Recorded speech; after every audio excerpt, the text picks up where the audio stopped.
Grant, it's been another successful Equitana, but next time around it's going to be Sydney's opportunity. There's a fantastic opportunity for Equitana coming to Sydney for the first time in 2011, and it's very exciting that Equestrian Australia are going to have a formal relationship with Equitana in 2011, running our national grand finals in jumping and dressage and a modified eventing. So it's extremely exciting to see Equitana coming to Sydney for the first time. Sounds like more pressure though next year.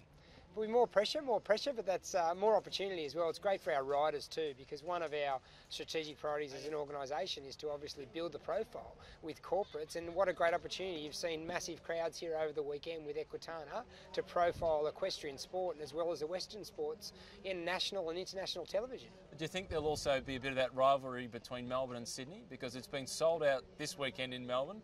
Is Sydney going to be up to the task? I think that, having lived in both cities, I think that rivalry is very healthy, but I'm sure Sydney will be up to the task. One of the premier events capitals in Australia, obviously hosting the Olympics and many other major equine industry events. So we'd encourage everyone to get out there next year to see what the equine industry has to offer, and also our elite equestrian Olympic athletes. Where's it going to be next year in Sydney? Yeah, at Homebush. It'll be Homebush out there at the showgrounds with the RAS at Homebush, which is a great opportunity to profile Homebush for another major event, and also to do what has been done here at the Melbourne Showgrounds.